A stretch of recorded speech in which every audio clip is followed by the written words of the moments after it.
कुछ चीजें कुछ शख्स के बारे में अगर इंट्रोड्यूस करने पर आए तो आप पूरी किताब लिखते हैं और भूमिका बांधते बांधते वो भूमिका इतनी बड़ी हो जाए कि आप जो वो बात आप प्रस्तुत करना चाहते हैं वो भी प्रस्तुत ना कर पाए। तो वैसे ही किसी शख्स के सामने हम आज बैठे हैं, आपसे मुखातिब करवा रहे हैं, आपसे इंट्रोड्यूस करवा रहे हैं। इंट्रोडक्शन की वहां पर आवश्यकता नहीं है, जैसे मैंने पहले भी कहा, लेकिन फिर भी जो लोग नहीं जानते उन्हें बता दें। राहुल राम जी हमारे साथ हैं, इंडियन ओशन से हैं। इंडिया का सबसे पुराना सर्वाइविंग बैंड इंडियन ओशन, मेरी उम्र इस समय पर 32 साल है। ये तब से प्ले कर रहे हैं जब से मेरे पैदा होने से पहले से ये प्ले कर रहे हैं और अभी भी he is still going strong, the band is still going strong and had created a legacy. और जब हम ये लेगेसी की बात करते हैं, सबसे पहले तो सर मैं यही कहूंगा कि it is a totally different, zone out करने वाली चीज है जब हम आपको लाइव सुनते हैं और जब ऑडियो में होता है। दोनों चीजें बहुत अलग अलग हैं। इंडियन ओशन, ज्यादातर बैंड्स जो हैं सर डिफंक्ट हो जाते हैं, लेकिन इंडियन ओशन चला जा रहा है और इंडियन ओशन की जैसी ही गहराई लिरिक्स में भी देखने को मिलती है, म्यूजिक में भी देखने को मिलती है। क्या राज है सर उस चीज का? सर बैंड्स ज्यादातर ईगो के कारण टूटती हैं जी। तो अपने ईगो पे कंट्रोल रखना काफ़ी इंपॉर्टेंट है। और खास करके जो आर्टिस्ट लोग होते हैं ना, बहुत बड़े ईगो होते हैं जी। तो किसी तरह हमने कोशिश किया और किसी तरह सक्सीड हुआ है। मगर आप जैसे मैं बता दूं कि जब 1990 में बैंड शुरू हुआ था, मैं नहीं था, मैं 1991 में ज्वाइन किया हूँ। तो उस टाइम पे जो था वो आज उनमें से कोई भी नहीं है बैंड। जी। तो मगर क्योंकि हमने इतने साल साथ बजाए, इवॉल्व होते गया, नए लोग आते गए, पुराने लोग छोड़ते गए।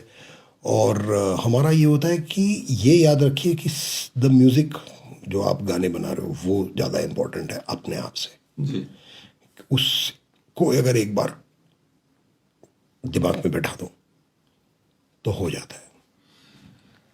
हालांकि जिस तरह से आपका व्यक्तित्व भी है और जिस तरह से गाने भी बनते हैं, वो पॉडकास्ट बन सकती है, वो भी 2-3 घंटे से ज़्यादा की, लेकिन क्योंकि समय उस तरह का है और हम उतनी ही बात करेंगे जितना महत्वपूर्ण हो। जैसे हमने लिरिक्स की गहराई की बात की और जब हम इंडियन ओशन की जितनी ही वो गहराई रहती है, और आपने ये जब आप परफॉर्म करते हैं ऐसा नहीं लगता you are trying to please people, but it's more like that you are just expressing yourself. जब हम पूरे बैंड की भी बात करें, चाहे जितने भी मेंबर्स हैं, क्या आप ऐसा मानते हैं कि आज के समय में भी जो मार्केटिंग है वो महत्वपूर्ण है? क्योंकि मुझे जो ऐसा देखने को जो एक्सपीरियंस ये लगा कि मार्केटिंग से ज़्यादा आप कंटेंट महत्वपूर्ण रखते हैं, मानते हैं।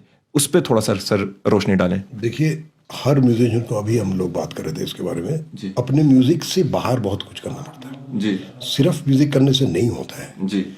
तो मार्केटिंग इज इम्पोर्टेंट। एंड आजकल तो सभी कुछ सोशल मीडिया हो गया है। सोशल मीडिया प्रेजेंस और ये वो सब कुछ चलाना पड़ता है, मगर आप किस ढंग से चलाते हो जी, वो डिपेंड करता है। दूसरी बात, क्योंकि हम कंटेंट में ज़्यादा बिलीव करते हैं जी।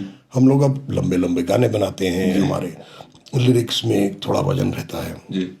और तो शायद हम कभी भी किसी पॉप स्टार के जितने फेमस नहीं हो, लेकिन आप, मगर हमको मजा आता है जी। तो हम लोग, जब आपने सही पढ़ा, हम लोग जब परफॉर्म करते हैं हमें मजा आता है जी।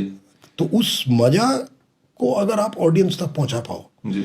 तो अगर आप उन्होंने खुद कभी ना सुना हो आपको, जी। तब भी उन्हें लगता है यार कुछ तो है, मजा आ रहा है, हमको भी आनंद आ रहा है। वो बीट्स जो बेसिकली आपके अंदर दबी हुई हैं, लेकिन जब आप लोगों का म्यूजिक सुनते हैं तभी बाहर निकलती हैं, उस तरह का गाना, उस तरह की जो चीजें हैं वो। हाँ, वो तो हम होप करते हैं कि ये हो, कभी कभी करता है, कभी कभी काम नहीं करता। आपको ये बात मैं सर को भी बताऊंगा और आप लोगों को भी बताना चाहूंगा। हुआ कुछ यूं कि कुछ लोग जा रहे थे और एक सॉन्ग वहां पर प्ले हुआ और उस सॉन्ग की एक लाइन यहां पर प्ले होती है कि लाशों पर तुमने सरकारें बनाई हैं, और वो सभी लोग वापस वहां पे वापस आते हैं। 3-4 लोग थे और हमने कहा कि क्यों, तो वो सिर्फ इसलिए वापस आए कि ये कुछ जबरदस्त बात हुई और वो जबरदस्त बात के लिए वापस आए। जब हम जबरदस्त बात की बात करते हैं, how does it feel like कि आज के समय में जो हमारे बीच में म्यूजिक है सर, वो ज्यादा कमर्शियलाइज हो रहा है, लिरिक्स पर इतना वेटेज नहीं है, एंटरटेनमेंट पे ज्यादा वेटेज है। Do you feel bothered about it, और डू यू फील लाइक कि इसकी अलग ऑडियंस है और जो कंटेंट आप बनाते हैं उसकी अलग ऑडियंस है? हाँ, ये तो बदलते रहता है। अब देखिए ना, 34 साल में हमने कितने सारे वे आते जाते गुजरते, कितने आर्टिस्ट आते जाते गुजरते देखे हैं, और हर चीज़ का अपना टाइम होता है जी। अब लग सकता है लोगों को कि सब कुछ कमर्शियलाइज हो रहा है, पर आप 100 साल पहले जाओ तो वो लोग कहेंगे ये तो सभी कुछ कमर्शियल है। जी, जी। ये तो हर जनरेशन में होता है कि दूसरा जनरेशन कोसता है पिछले जनरेशन को, मतलब आगे वाले की, क्या है यार तुम लोग ये ऐसे, हमारे टाइम पे ये होता था, है ना। बिल्कुल। जैसे अंकल लोग बोर करते हैं ऐसे होते रहता है, ये तो इंसान ऐसा ही है। तो हमारे संगीत को सुनने वाले भी हैं जी। और प्योर कमर्शियल पॉप को सुनने वाले संगीत लोग भी हैं, और हमेशा दुनिया में ये रहा है रिवाज कि प्योर कमर्शियल पॉप ज़्यादा सक्सेसफुल होगा जी। उस टाइम पे। तो उसका एक ऐसा पीक आता है और चले जाता है, हमारा एक चलते रहता Constant है। रहता है। हाँ, लो बट कांस्टेंट। जी। सर फिर कमर्शियल की बात हो रही है तो, क्योंकि हमारे कार्निवल में आप आए थे, कांगड़ा वैली कार्निवल, कैसा लगा आपको? पहले धर्मशाला में आपने यहाँ परफॉर्म किया है, और अगर परफॉर्म किया है तो इस बार का एक्सपीरियंस कैसा था, पहले का एक्सपीरियंस कैसा था? अरे पहले तो हम, इंडियन ओशन का पहला कॉन्सर्ट है जी। ये धर्मशाला में, तो बहुत आनंद आया जी। और कितने सारे लोग आए जी। और लेट हो गया था तब भी लोग रहे। जी। नहीं तो क्या होता है कि फैमिली वालों को अब 12 बजे देर रात तक रहना मुश्किल हो जाता है, मगर तब भी काफ़ी सारे लोग रुक गए। जी।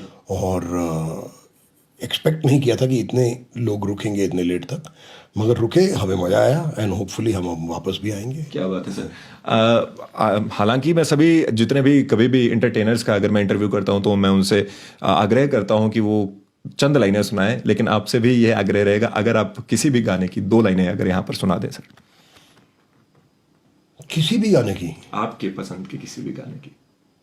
पाठ न पाया मीठा पानी और छोर की दूरी रे, मन कस्तूरी रे जग दस्तूरी रे, बात हुई ना पूरी रे। क्या बात है, क्या बात है। और अब केवल इतना ही कहेंगे कि कई जगह पर ऐसा रहता है कि आप एक समय पर सक्सेसफुल होते हैं, लेकिन जब हम बात करते हैं इंडियन ओशन की और राहुल राम जी जैसे व्यक्तित्व की, तो ये एक ओल्ड वाइन जैसे हैं, जितना पुराने होते जाते हैं उतना बेहतर होते जाते हैं। तो इनसे इसी एक नोट पर अब हम यहाँ पर विदा लेते हैं। सर, लाइफ टाइम्स टीवी से बात करने का आपका बहुत बहुत धन्यवाद। Thank you very much. Thank you. देवियों और सज्जनों, मेरा नाम है मुकुल देव रक्षपति। राजेश जी और मिलन जी के साथ आप लोगों के बीच में अभी लेते हैं अलविदा। देखते रहें लाइफ टाइम्स टीवी। जय हिंद, जय भारत, जय हिमाचल।